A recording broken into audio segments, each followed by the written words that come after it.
எதுக்கு எடுத்தாலும் அம்பேத்கர் அம்பேத்கர்னு பேசுறாங்க, அம்பேத்கர் பேரை சொல்றதெல்லாம் இங்க ஃபேஷன் ஆகிடுச்சு அப்படின்னு சொல்லி மாநிலங்களவையில் அமித்ஷா அவர்கள் பேசியிருந்தாரு. இந்த பேச்சு நாடு முழுக்க கொந்தளிப்பை ஏற்படுத்துச்சு. ஸோ இது நாடு முழுக்க கொந்தளிப்பா மாறிட்டு இருக்கிற சமயத்தில் இல்லைங்க அப்படின்னா நான் பேசவே இல்லை, என்னுடைய பேச்சை ஏஐ மூலமா மாத்தி திருச்சி பேசுறாங்க அப்படின்னு சொல்லி அமித்ஷா பதறி அடிச்சு வந்து விளக்கு கொடுத்துட்டு இருக்காரு. ஆனாலும் இவருடைய வெத்தி விளம்பரத்தெல்லாம் புறந்தள்ளிட்டு இந்தியா கூட்டணி எம்பிக்கள் தொடர்ந்து போராட்டத்தை முன்னிச்சிட்டு இருந்தாங்க. கடந்த 2 நாட்களா நாடாளுமன்ற வளாகத்தில் அம்பேத்கர் புகைப்படத்தை ஏந்திக்கிட்டு இந்திய கூட்டணி எம்பிக்கள் போராட்டம் பண்றாங்க, பேரணி நடத்துறாங்க. இன்னைக்கும் அந்த போராட்டம் தொடர்ந்துகிட்டே இருக்கு அப்படின்னு சொல்லலாம். மோடி, அமித்ஷா, சிவராஜ் சிங் சவுகான் அப்படின்னு எல்லாருமே விதவிதமா விளக்கம் கொடுத்த பின்னாடியும் இந்த கொந்தளிப்பு அடங்கவே இல்லை அப்படின்னு சொல்லலாம். சோ இதை எப்படி டைவர்ட் பண்ணலாம் அப்படின்றதுக்காக பிஜேபி காங்கிரஸ் கண்டிச்சு ஒரு போராட்டம் பண்றாங்க. அம்பேத்கரை முன்னாடி நீங்க தான் இழிவுபடுத்தினீங்க அப்படின்னு சொல்லி காங்கிரஸ் எம்பிக்களுக்கு எதிராக பாஜகவினர் போராட்டம் பண்றாங்க.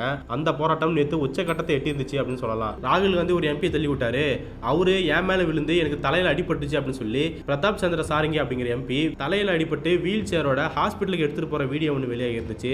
இதை தொடர்ந்து ராகுல் காந்தி வந்து பலவந்தமா நடந்துகிட்டாரு, அவரு ரவுடியா மாறிட்டாரு அப்படின்னு சொல்லி பரப்புரைகள் வர ஆரம்பிச்சது. பிரதாப் சாரங்கியோட சேர்த்து முகேஷ் ராஜ்புட் அப்படிங்கிற எம்பிக்குமே அடிபட்டு இருக்குது, அவரு ஐசியூலாம் அனுமதிக்கப்பட்டிருக்காரு அப்படின்னு சொல்லி எல்லாம் செய்திகள் பரப்பப்பட்டுச்சு.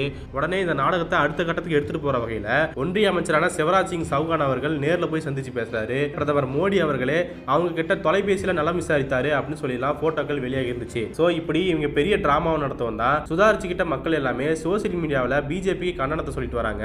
பேச வேண்டிய விஷயத்த பேசாம இப்படி டைவர்ஷன் பண்றது தான் பிஜேபியோட குணமாவே இருந்துட்டு வருது. அந்த வகையில தான் இப்படி எல்லாம் நாடகம் நடத்திட்டு இருக்காங்க அப்படின்னு சொல்லிட்டு இருந்தாங்க. சில போட்டோக்களும் வைரலாக தான் பார்க்க முடிஞ்சது. அந்த வகையில ஐசியூல இருக்கிற ஒருத்தர் எப்படி மோடி கிட்ட போன் பேசுறாரு அப்படிங்கிற கேள்வி முன் வச்சிருந்தாங்க.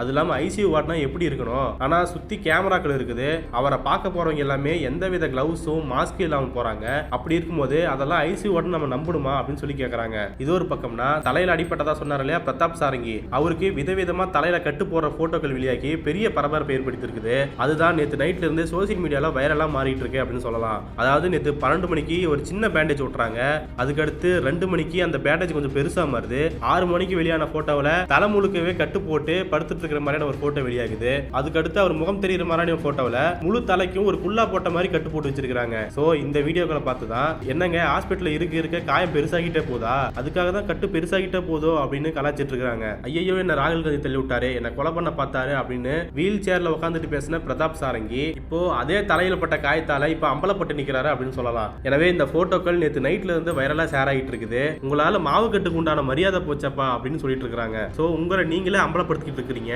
இந்த நாடகத்தை எல்லாம் மக்கள் நம்ப மாட்டாங்க, உண்மை என்னன்னு மக்களுக்கு தெரியும் அப்படின்னு சொல்லிட்டு இருக்காங்க. உண்மையிலே என்ன நடந்துச்சு அப்படின்னு சொல்லி பிஜேபி வீடியோ ஆதாரங்களை கொடுக்கணும் அப்படின்னு கேட்டுட்டு இருக்காங்க. சோ வழக்கமா ஏதாவது பிரச்சனை வந்துச்சுன்னா இன்னொரு பிரச்சனையை வந்து திசை திருப்புற பிஜேபி இப்போ அம்பேத்கர் பத்தி அமித்ஷா தப்பா பேசியிருக்காரு அப்படிங்கிறது நாடு முழுக்கவே பரவிடுச்சு.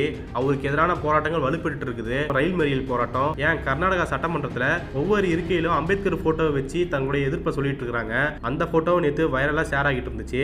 இந்த சமயத்தில் இப்படி காயம் பட்டுருச்சு அப்படின்னு நாடகம் நடத்தி அவர்களை ஒவ்வொருத்தரா பார்க்க போறத செய்தியாக்கி போட்டு இதுக்கு பல பேரை வர வச்சு கருத்து கேட்டு அந்த செய்தியவே பூதாகாரமாக்கணும் அப்படின்ற நாடகத்தை நடத்திட்டு இருக்காங்க.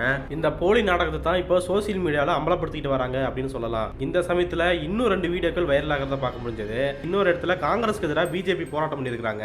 அந்த போராட்ட காலத்தில் ரிப்போர்ட்டர் போயிட்டு எதுக்காக போராட்டம் நடத்துறீங்க அப்படின்னு கேட்கிறாரு. அம்பேத்கரை இழிவுபடுத்திட்டாருங்க அப்படின்னு சொல்லவும் யார் இழிவுபடுத்தினா அப்படின்னு ரிப்போர்ட்டர் கேட்க ராகுல் காந்தி அப்படின்னு சொல்றாரு. அவர் ராகுல் காந்தி என்ன சொன்னாரு அப்படின்னு கேட்டதுக்கு அதான் அமித்ஷா சொன்னார்ல அப்படின்னு சொல்றாரு. சரி அவர் என்ன சொன்னாரு அப்படின்னு கேட்கவும் முழிக்கிறாரு. எனக்கு ஒன்னும் தெரியாது பாஸ் அப்படின்னு சொல்லி கையை விரிக்கிறாரு. ஆக எதுக்கு போராட்டம் நடத்துறோம்னே தெரியாம இப்படி வெற்றி விளம்பரத்துக்காக மக்களை கூட்டி போராட்டம் பண்ணிட்டு இருக்காங்க. இன்னொரு பக்கம் பார்க்கும்போது இன்னொரு இடத்துல நடந்த போராட்டத்துல ஏபிபி நியூஸ் சேனலை சேர்ந்த ஒரு ரிப்போர்ட்டர் போராட்ட காலத்துக்குள்ள நுழைஞ்சு என்னங்க அம்பேத்கர் போராட்டம் பண்றான்னு சொல்றீங்க, அம்பேத்கர் போட்டோவே கீழே போட்டு வச்சிருக்கீங்க அப்படின்னு சொல்லி போராட்டம் நடத்துறவர்கிட்ட நச்சுன்னு கேட்டாரு பாருங்க. அவருக்கு என்ன பேசுறதுன்னே தெரியல. ஆக இப்படிதான் போலியா போராட்டங்கள் நடத்திட்டு இருக்காங்க. இதெல்லாம் பார்க்கும்போது நமக்கு இன்னொரு போராட்டம் ஞாபகம் வந்துச்சு. நடந்து முடிஞ்ச நாடாளுமன்ற தேர்தல் அப்போ பிரதமர் மோடி ஒரு மோசமான பிரச்சாரத்தை முன்னெடுத்துட்டு இருந்தாரு. அதாவது தாலியை பறிச்சுட்டு போயிடுவாங்க, சொத்தை பிடுங்கி இஸ்லாமியர்களுக்கு கொடுத்துருவாங்க அப்படின்னு சொல்லிட்டு இருந்தாரு. இதெல்லாம் எதிர்க்கிற வகையில கல்கோசியா யூனிவர்சிட்டி சேர்ந்த மாணவர்கள் காங்கிரஸ் தலைமை அலுவலகத்தை முற்றுகையிட்டு போராட்டம் பண்றாங்க அப்படிங்கிற செய்தி வரும்போது அங்க ஒரு ரிப்போர்ட்டர் போயிட்டு மாணவர்கள் கிட்ட கேட்கிறாரு, எதுக்காக போராட்டம் பண்றீங்க அப்படின்னு கேட்கும்போது திருன்னு முழிக்கிறாங்க. மங்கள் சூத்ராவை புடுங்கிட்டு போயிடுவான்னு போர்டு எடுத்துட்டு வரீங்களே, காங்கிரஸ் அப்படி சொன்னாங்களா அப்படின்னு கேட்டதுக்கு அதான் தேர்தல் அறிக்கையில சொல்லியிருக்காங்கல்ல அப்படின்னு சொல்லி இல்லாத ஒண்ணு சொல்லிட்டு இருந்தாங்க. இன்னொருத்தர் அர்பன் நக்சலுக்கு எல்லாம் இங்க இடம் இல்லை அப்படின்னு சொல்லி போஸ்டர் பிடிச்சிட்டு இருந்தாரு. அவர்கிட்ட போய் கேட்டதுக்கு அர்பன் மேக்ஸ்வெல் அப்படின்னு படிக்கிறாரு. இது எல்லாமே அன்னைக்கு ட்ரோல் மெட்டீரியலா மாறிட்டு இருந்துச்சு. அந்த வீடியோ வீடியோமே வைரலா ஷேர் ஆகிட்டு இருந்துச்சு. ஆக எப்ப பார்த்தாலுமே ஒரு பொய்யான பிரச்சாரத்தை முன்னெடுக்கிறது, எதிர்க்கட்சிகள் ஏதாவது ஒரு பிரச்சனை எழுப்ப முயன்றா அந்த பிரச்சனையை வேற ஒரு பிரச்சனை மூலமா டைவர்ட் பண்றது அப்படின்னு பிஜேபியோட மோசமான நடவடிக்கைகள் தொடர்ந்துகிட்டே இருக்குது. ஆக இந்த நாடக போராட்டங்களோட உச்சமா தான் இந்த பிரதாப் சாரங்கியோட மாவு கட்டு மாறி இருக்குது அப்படின்னு சொல்லலாம். சோ நாடாளுமன்றத்துடைய குளிர்கால கூட்டத்தொடர் இன்னியோட நிறைவடைஞ்சிருச்சு. தேதி குறிப்பிடாம ஒத்தி வச்சுட்டாங்க. அப்படி இருக்கும்போது கடந்த 25ஆம் தேதி தொடங்கி இப்ப வரைக்கும் நடந்த நாடாளுமன்ற கூட்டத்தொடர்ல உருப்படியான எந்த விஷயத்தையுமே விவாதிக்கவே இல்லை. அரசியலமைப்பு சட்ட நாளுக்கு 2 நாள் சிறப்பு விவாதம் வச்சிருந்தாங்க. அதுலயுமே பாஜகவினர் பொய்யா சொல்லிட்டு இருந்தாங்க. இந்த சமயத்துல அம்பேத்கர் பத்தி எதிர்க்கட்சிகள் பேசினா அமித்ஷா அவர்கள் எதுக்கு எடுத்தாலும் அம்பேத்கர் பேசுறாங்க, ஃபேஷன் ஆகி போயிருச்சு அப்படின்னு சொல்லி தான் மனசுல நினைச்சதை அப்படியே வெளிப்படையா சொல்லிட்டாரு. அதை எதிர்த்து போராட்டம் பண்ணா அதை டைவர்ட் பண்ற மாதிரி, அந்த விஷயம் நீர்த்து போக செய்யற மாதிரி இப்படிப்பட்ட நாடகங்களை நடத்திட்டு இருக்காங்க.